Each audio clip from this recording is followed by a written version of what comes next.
repent and believe in gospel. Magbagong buhay ka at sa mabuting balita sumasampalataya. Sa kalendaryo ng simbahang Katoliko ay pinagdiriwang ang araw ng Miyerkules ng Abo o Ash Wednesday. Hudyat umano ito sa pagsisimula ng Kwaresma kung saan ginugunita ang huling 40 araw na pananalagi ni Kristo sa daigdig bago ang kanyang kamatayan sa krus na nagsilbing kabayaran sa pagkakasala ng sanlibutan.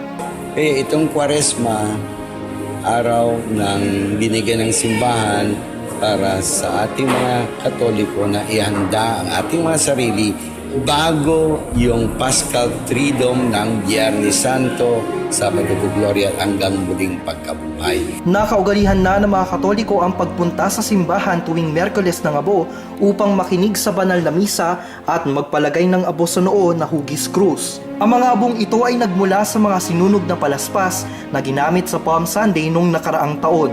Noon, nagsusuot umano ng sako ang mga unang Kristiyano at nagpapahid ng abo sa katawan. Pag tignan natin yung sako, sinuot natin at lagyan din natin ng ating katawan ng abo, ang pakiramdam natin makati, no?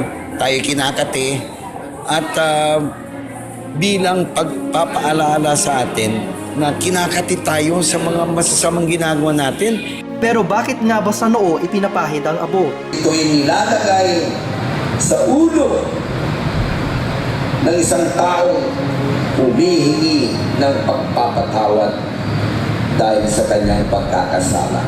Gusto ditong malinisan ang kanyang kaluluwa at siya'y nagpapagod.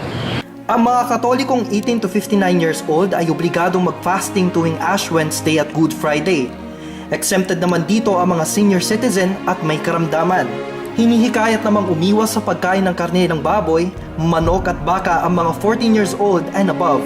Kakayanin ko dahil kung si Lord nga namatay, ipinako at namatay sa krus para sa atin, how much more yung 40 days lang para sa ating mga anak niya. Out of 1 year, 40 days. So, pwede naman po yun. Tsaka, there are a lot of people na nakaka-survive just eating fishes and vegetables. So, kakayanin.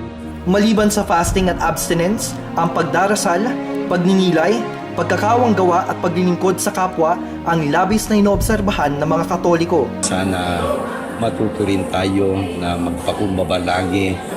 Isipin din natin ang ating pagkukulang at tayo'y manumbalik na sa ating Panginoon, and this is the best preparation sa paghanda natin sa muling pagkabuhay ng ating Panginoon. Louis de la Vega, Pangasinan Watch.